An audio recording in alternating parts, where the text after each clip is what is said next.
তোমার হাতে কি কোনো ছেলে আছে? তুমি কি করছাও?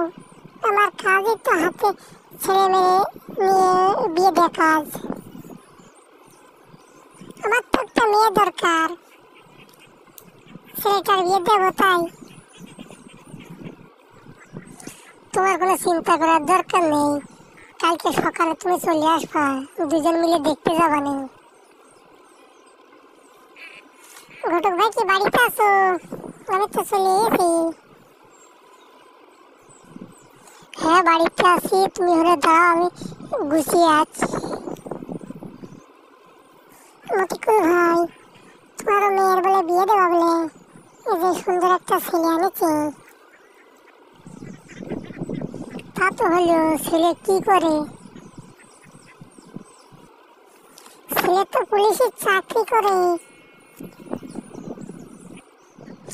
তাহলে তোর কোনো কথাই নেই, আজকেই দিতে হবে, চলো আজকেই দেবো।